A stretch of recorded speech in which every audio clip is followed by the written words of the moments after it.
आपको 20 मिनट के अंदर सुपर फास्ट में क्विक रिवीजन कराएंगे। इसके बाद दोस्तों आपको याद रखना है कि कोई भी चैप्टर आप उठा लेना, हिंदी का कोई क्वेश्चन आपसे गलत नहीं होगा और परीक्षा में एक भी प्रश्न आपसे गलत नहीं होगा। जिनका उच्चारण स्वतंत्रता से होता है और जो व्यंजन के उच्चारण में सहायक होते हैं उसे क्या कहा जाता है? उसे स्वर कहा जाता है। स्वर हमेशा स्वतंत्र होते हैं। स्वर की बात करें तो स्वर दोस्तों होते हैं आपके हिंदी में 11 होते हैं। अगले क्वेश्चंस की बात करेंगे। एक से अधिक वर्णों के मेल को क्या कहा जाता है? क्या अक्षर, स्वर, व्यंजन या अनुस्वार? एक से अधिक जब वर्ण मिलते हैं तो दोस्तों व्यंजन कहलाते हैं। याद रखिएगा, जब भी अधिक वर्णों की बात करें तो व्यंजन, या स्वरों की सहायता से बोले जाने वाले तो भी व्यंजन आपको मारना है। व्यंजन की संख्या हिंदी में होती है दोस्तों स्वर से 3 गुना यानी 33। स्वर की बात करें तो 11 और जो हमारे अक्षर या वर्ण जो होते हैं वो होते हैं हिंदी वर्णमाला में 52 होते हैं। आइए, जिसे जाना ना जा सके उस वाक्य के लिए एक शब्द क्या होगा? इस वीडियो में आपको अंत में 50 में क्या आपका स्कोर रहा है, क्या 50 में आपका 25 स्कोर रह रहा है? किसी भी बहन किसी भाई का 25 से तो नीचे नहीं जा रहा। हिंदी में अपना लास्ट में स्कोर कमेंट बॉक्स में जरूर करें। जिसे जाना ना जा सके उसके लिए क्या होगा? उसके लिए दोस्तों होगा अज्ञेय होगा। अजय का मतलब होता है जिसे आप जीत नहीं सकते। अजर का मतलब होता है जो क्या है? बताइए बताइए फटाफट, जल्दी से बताइए कमेंट बॉक्स में कि अजर किसे कहा जाता है? अजर होता है एक अमर होता है। अज्ञ का विलोम विज्ञ होता है, जो हमारा नहीं जानने वाला होता है वो अज्ञ होता है। दूसरों के हित में अपना जीवन त्याग कर देना, उसके लिए एक वाक्यांश में आपको एक शब्द बताना है। अगर आप दूसरों के हित में अपना जीवन व्यर्थ करते हो तो वो होता है क्या? आत्मोत्सर्ग होता है। ऑप्शन नंबर हमारा बी होता है। चलिए, पाप करने के बाद स्वयं दंड पाना। याद रखिए, 3 प्रश्न ऐसे थे, 3 4 5, ध्यान दीजिए, 3 4 5 बहुत इंपॉर्टेंट है प्रश्न। पाप करने के बाद स्वयं अगर दंड पाना तो वो होता है दोस्तों पश्चाताप होता है। क्या? बिल्कुल सही बात होता है, प्रायश्चित नहीं पश्चाताप होता है। बहुत बढ़िया। अगला क्वेश्चन है अगले चैप्टर से। चैप्टर का नाम है दोस्तों हिंदी का क्रम। मराल निम्नलिखित में किसे कहा जाता है? बताइए, मराल की जब भी बात होती है तो मराल किसे कहा जाता है? बहुत से बच्चे मराल को मोर मानते हैं, लेकिन आपको मैं बता देता हूं क्या मराल जो होता है, मराल हमेशा हंस होता है। ऑप्शन नंबर हमारा किसके साथ? ए के साथ चला जाएगा। हंस की बात अगर करा जाए तो मराल भी कहा जाता है, राजहंस भी कहा जाता है, धवल पक्ष कहा जाता है और शीत पक्ष कहा जाता है। 7 नंबर, निम्नलिखित में से किस विकल्प में दिए गए शब्द परस्पर पर्यायवाची शब्द हैं? दिए गए शब्दों में पर्यायवाची शब्द बताना है। मार्तंडा भास्करा, अगर चंद्रमा जो है चपला, बताइए क्या होगा? कमेंट कीजिएगा। क्या अग्नि और अनिल होगा? कमेंट करिए, फटाफट कमेंट करेंगे कि इस क्वेश्चंस में क्या व्योम और कौमुदी होगा। बहुत अच्छे। तो देखिएगा, अगर मैं बात करता हूं मार्तंडा और भास्करा, मार्तंडा और भास्करा को कहा जाता है, आप यहां सूर्य कह सकते हो तो एक ही है, लेकिन चंद्रमा और चपला नहीं मिलेंगे। चंद्रमा चपला किसे कहा जाता है? चपला दोस्तों आपकी बिजली है, चंद्रमा तो मून हो गया। चंद्रमा अग्नि दोस्तों अग्नि तो है, लेकिन अनल कहते तो हो जाता, लेकिन अनिल यहां पर वायु है। इसी तरीके से व्योम और कौमुदी भी अलग है। 8वां, निम्नलिखित में से किस संधि शब्द में आ धन ई का सही मेल हुआ है? आ धन ई का सही मेल हुआ है, आपको बता दें। संधि की बात अगर करें एग्जाम में तो संधि के प्रकार होते हैं 3, स्वर, व्यंजन और विसर्ग। ठीक है ना? 8वें नंबर का जो आंसर होगा वो दोस्तों हो जाएगा किसके साथ? गणेश हो जाएगा। आ धन ई बराबर ए होता है ना? जब आ धन ई बराबर ए होगा, चाहे आप सुरेश की बात कर लो, चाहे आप दिनेश की बात कर लो, चाहे आप महेश की बात कर लो, आंसर बी होगा। कलम का सिपाही किसे कहा जाता है? देखो, कल इस क्वेश्चंस को हमने कराया था साहित्य की क्लास, अगर नहीं देखी है तो कमेंट बॉक्स में हमने लिंक दे दी है। ठीक है। चलिए, कलम का सिपाही किसे कहा जाता है? तो कलम का सिपाही बताइए प्रेमचंद्र को कहा जाता है। ऑप्शन नंबर डी हो जाएगा। अगला प्रश्न है 10 नंबर, निम्नलिखित में से शुद्ध वर्तनी की पहचान कीजिएगा। प्रतिनिधि, प्रशंसा, परिशिष्ट, स्थायित्व। देखो, स्थायित्व तो गलत लिखा है बिल्कुल तरीके से, एकदम से स्थायित्व तो गलत है। परिशिष्ट में सा ही गलत है। प्रतिनिधि होता है, प्रतिनिधि नहीं होता है। आंसर ऑप्शन नंबर बी हो जाएगा। अगला प्रश्न, हिंदी विषय पर प्रथम ज्ञानपीठ पुरस्कार किसे मिला था? 1968 में दोस्तों, याद रखिएगा। ज्ञानपीठ पुरस्कार चिदंबरा के लिए मिला था, सुमित्रा नंदन पंत को मिला था। और याद ये भी रखना है कि यहां पर मैं एक कृति लिख देता हूं जिसका नाम है चिदंबरा। ठीक है ना? चिदंबरा। चलो, बहुत बढ़िया। अगले फैक्ट पर बढ़ेंगे। 12 नंबर, अवलंब और अविलंब शब्द युग्म सही अर्थ क्या है? अवलंब का मतलब क्या होता है? अविलंब का मतलब क्या होता है? देखो, एक अवलंब होता है जो सहारा दिया जाता है, और एक अविलंब होता है। अविलंब का मतलब होता है, क्या होता है बताइए? एक अविलंब होता है, कहते हैं ना अविलंब आओ, तुरंत आओ। तो अविलंब का मतलब होता है तुरंत, यानी जिसको कहा जाता है शीघ्र। इस दूसरे वाले का मतलब होता है शीघ्र और इसका मतलब होता है सहारा। तो सहारा और शीघ्र ऑप्शन नंबर ए में है, पहला सहारा है दूसरा शीघ्र हो जाएगा। अगला प्रश्न आपके स्क्रीन पर है क्वेश्चन नंबर 13। जानबूझकर आफत मोल लेना, उसके लिए एक शब्द बताइए यानी लोकोक्ति बताइए। अंधों में काना राजा, आ बैल मुझे मार, आगे कुआं पीछे खाई, ऊंट के मुंह में जीरा। तो इस तरीके से अगर देखा जाए कि जानबूझकर अगर कोई आफत मोल ले रहा है तो हम यही कहते हैं ना, आ बैल मुझे मार। बैल तो जा रहा चुपचाप, ऐसे याद कर लो, बैल तो जा रहा ना बेटा ललकार दो, है ना। तो आंसर हमारा ऑप्शन नंबर बी चला जाएगा। बहुत बढ़िया। अटल बिहारी वाजपेयी हिंदी विश्वविद्यालय की स्थापना कहाँ की जा रही है? 14 नंबर का जो आंसर है वो दोस्तों ऑप्शन नंबर बी भोपाल के साथ चला जाएगा। भोपाल इस क्वेश्चन का राइट आंसर होगा। अटल बिहारी वाजपेयी हिंदी विश्वविद्यालय की स्थापना भोपाल मध्य प्रदेश में की जा रही है। चलिए, चुल्लू भर पानी में डूबने का अर्थ क्या होता है? बताओ, फटाफट बताएंगे। बहुत अधिक हानि होना, बहुत अधिक दुखी होना, बहुत अधिक लज्जित हो जाना, या फिर बहुत अधिक निराश हो जाना। देखो सारे ऑप्शंस लग रहा सही है, लेकिन चुल्लू भर पानी में वही डूबने को बोलता, हमारी माताएं कह देती हैं, हमारे पिता कह देते हैं चुल्लू भर पानी में डूब जाओ, है ना। तो वो मतलब होता है क्या शर्म नहीं आ रही, क्या लज्जित, यानी लज्जित होने के लिए ऐसा बोला जाता है। 16 नंबर, निम्नलिखित में कौन सा शब्द स्त्रीलिंग है? ग्रह, पता, चंदन, सभा। सभा लगी हुई है, पता स्थाई पता की बात करी जा, देखिए देखिए सभा लगी हुई है। अब देखो ग्रह माने क्या होता है? घर होता है, घर अच्छा है बड़ा है। पता, पता क्या है? पता बहुत बड़ा है, पता छोटा है, ऐसे तो बोलते हैं इसका पता बता दो, है ना। तो ये स्त्रीलिंग है, ये भी आपका पुल्लिंग है। चंदन लगाया जाता है, ये भी पुल्लिंग। हाँ, सभा लगी हुई है, तो आंसर हमारा डी हो जाएगा। स्त्रीलिंग कैसे छांटेंगे? जो जो भी शब्द है वो साउंड क्या दे? आपका स्त्री का साउंड दे, है ना। सभा क्या हो जाएगा? सभा हमारा ऑप्शन नंबर डी स्त्रीलिंग। वीर का स्त्रीलिंग क्या होगा? अब बात हुई है स्त्रीलिंग की, तो एक और क्वेश्चन 17 नंबर करते हैं कि वीर का स्त्रीलिंग क्या होगा? वीरांगना। अब वीरांगना अगर होता है तो वीरांगना ऑप्शन नंबर हमारा ए के साथ लॉक हो जाएगा, वीरांगना। ठीक है ना। चलो, छायावाद के जनक कौन है या छायावाद के प्रवर्तक कौन है? सुमित्रानंद पंत हैं क्या? श्रीधर पाठक है, मुकुटधर पांडे हैं, जयशंकर प्रसाद हैं। तो आंसर हमारा ऑप्शन नंबर डी चला जाएगा। देखिए छायावाद में सुमित्रानंद पंत भी आते हैं, लेकिन जनक की बात अगर करी जाए तो यहां पर जयशंकर प्रसाद होंगे। सुमित्रानंदन पंत भी छायावाद के कवि हैं। सुमित्रानंदन पंत को कहा जाता है प्रकृति का सुकुमार कवि कहा जाता है। क्या कहा जाता है? प्रकृति का सुकुमार कवि कहा जाता है। इस चीज को आपको याद रखना है। चलो, हिंदी साहित्य की प्रथम कहानी कौन सी है? हिंदी साहित्य की दोस्तों प्रथम कहानी है इंदुमती है, जो जयशंकर प्रसाद के द्वारा लिखी गई है। Very very most important. Rani Ketaki की कहानी इंसा अल्लाह खां के द्वारा लिखी गई है, इंसा अल्लाह खां। उर्वशी को देखा जाए रामधारी सिंह दिनकर ने लिखा है। किसने लिखा है? रामधारी सिंह दिनकर ने। और यामा की बात करें तो यामा जो है महादेवी वर्मा ने यहाँ पर इसको लिखा है। ठीक है ना। तो सारी चीजें हो गई दोस्तों।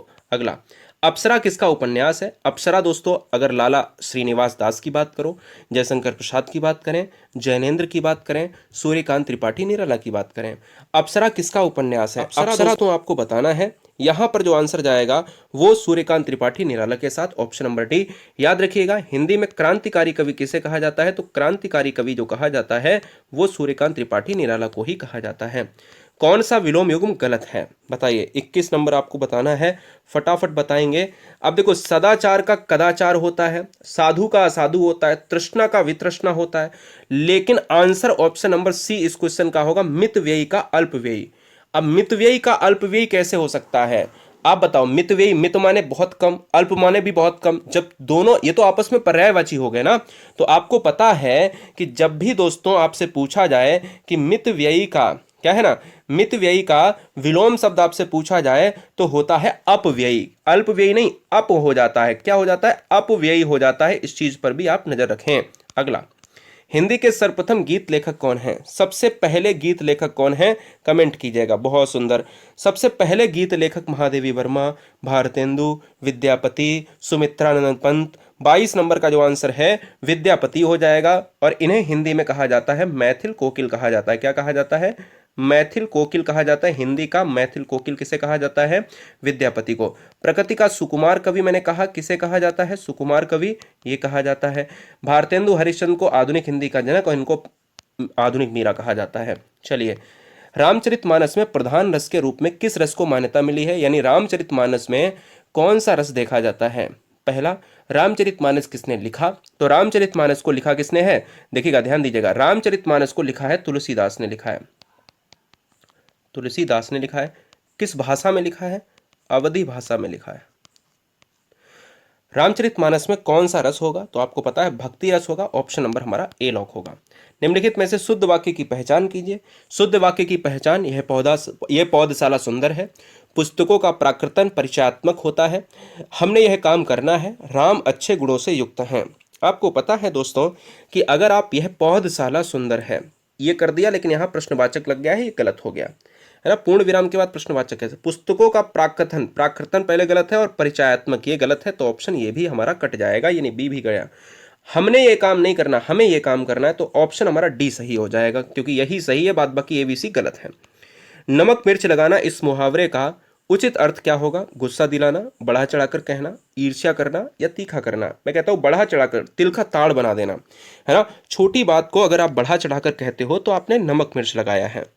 जो एक स्थान से दूसरे स्थान ना ले जाया जा सके उस वाक्य के लिए एक क्या होगा? स्थावर, प्रत्युत्पन्नमति, प्रतिवादी, या फिर मैं कह सकता हूं सदवा।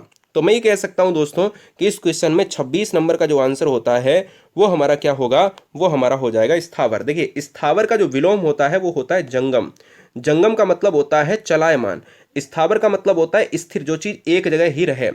प्रत्युत्पन्नमति का मतलब होता है, एक शब्द होता है उसका कि जो तुरंत सोचे और तुरंत उत्तर दे, ठीक है ना। और सदवा का मतलब जानते हो, सदवा का जो है वो होता है आपका विलोम विधवा, है ना। चलिए 27 देखिए, निम्नलिखित में से अशुद्ध विलोम शब्द का जो है यहाँ पर युग्म आपको चयन करना है। निरपेक्ष, सापेक्ष, प्रवेश, प्रस्थान, विरल, सघन या सृष्टि, सृजन।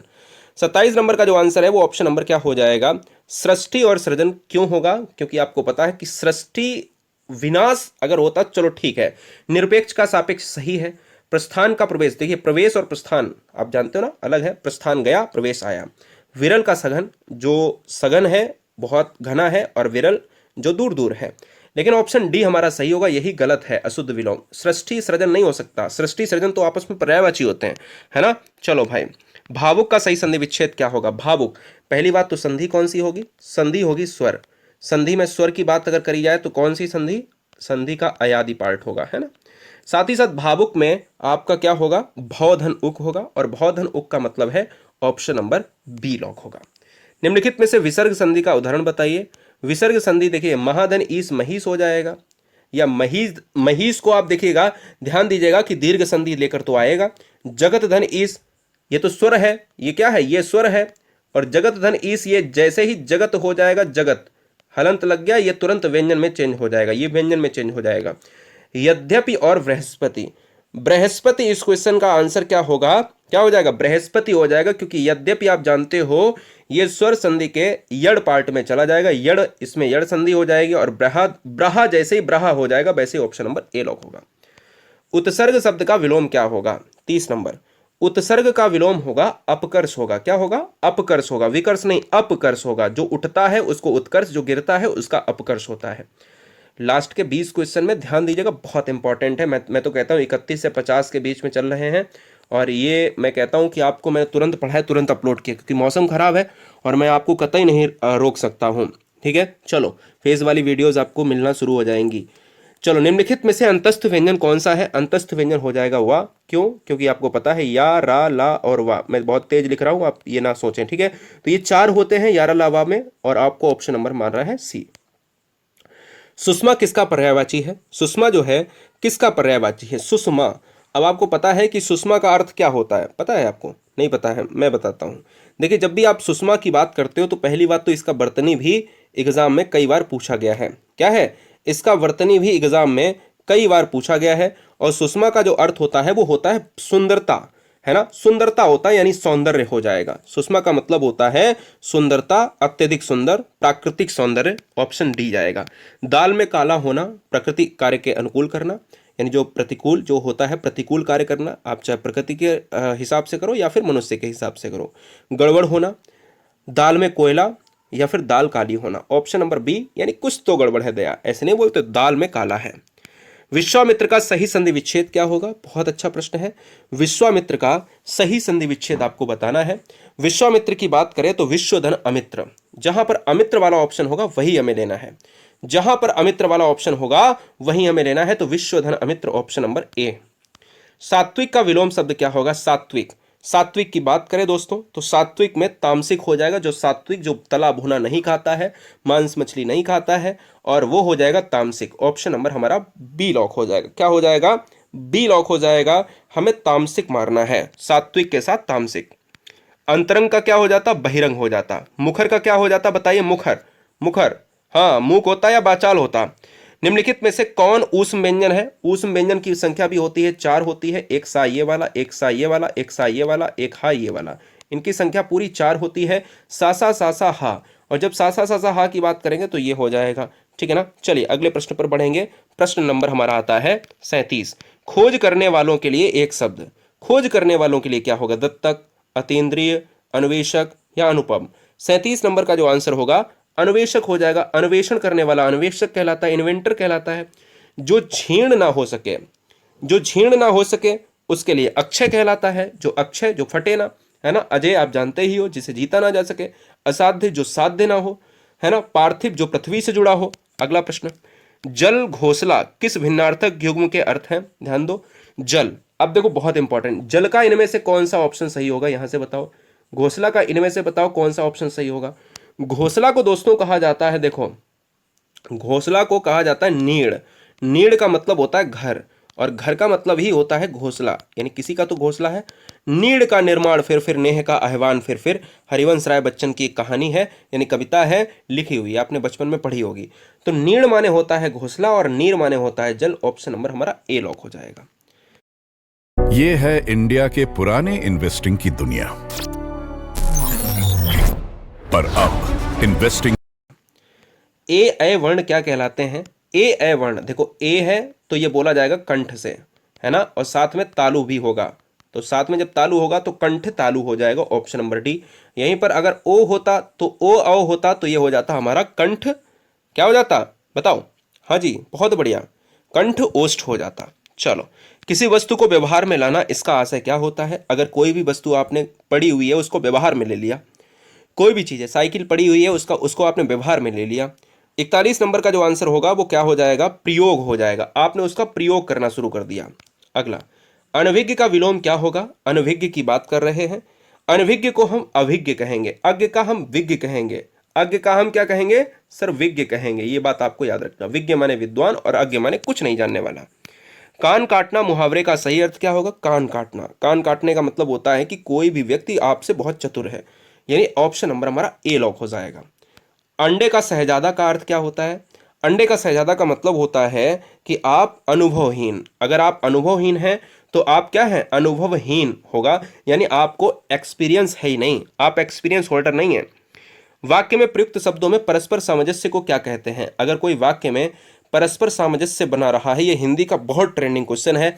परस्पर सामंजस्य की प्रक्रिया को अन्वय कहते हैं। क्या कहते हैं दोस्तों? अन्वय कहते हैं। बहुत बार पूछा गया है। मेरी असफलताएं किसकी रचना है? बहुत बढ़िया प्रश्न है।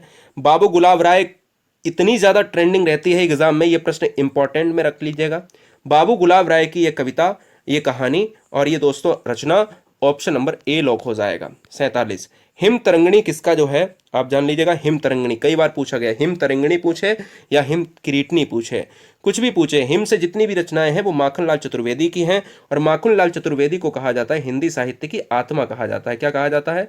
हिंदी साहित्य की आत्मा।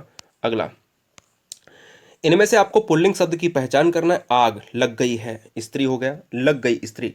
इज्जत करना है, यानी इज्जत, तुम्हें मेरी इज्जत नहीं दिखाई देती, तुम्हें अपनी इज्जत नहीं प्यारी है, प्यारी है ऐसे कहते हैं ना स्त्री। शिकायत, मेरी शिकायत मत करना, है ना। शिकायत कर दी, क्या कर दी, है ना, तो ये स्त्री है। दुख होता है, होती नहीं होता है, इसलिए ये पुल्लिंग है। आंसर हमारा बी हो जाएगा। निम्नलिखित में से लिंग के आधार पर असंगत पहचान कीजिए। लिंग के आधार पर अध्यक्ष, स्मारक, विसर्जन, भूकंप। अब देखिए, भूकंप आता है, विसर्जन किया जाता है, स्मारक बनता है, और अध्यक्ष की बात करें। अब ध्यान दो, इसको कैसे आप करोगे, इसको कैसे करोगे आप? लिंग के आधार पर अध्यक्ष ऑप्शन नंबर ए इसलिए हो जाएगा क्योंकि ये पुल्लिंग है, और अध्यक्ष आपका नपुंसक लिंग हो जाएगा। इसमें दोनों लिंग आएंगे, क्योंकि किसी भी पार्टी का कोई अध्यक्ष होगा, हो सकता है स्त्री भी हो और हो सकता पुरुष भी हो। अध्यक्ष, डॉक्टर, डॉक्टर भी स्त्री पुरुष होते हैं, राष्ट्रपति स्त्री पुरुष, प्रधानमंत्री स्त्री पुरुष, है ना। सारी चीजें आपको पता होनी चाहिए। और अंतिम प्रश्न दोस्तों आपके लिए है स्क्रीन पर होमवर्क के लिए। आप इसका कमेंट बॉक्स में जवाब जरूर दीजिए। मैंने पूरे वीडियो में आपसे नहीं कहा वीडियो लाइक करें, मैंने पूरे वीडियो में आपसे नहीं कहा चैनल को सब्सक्राइब करें।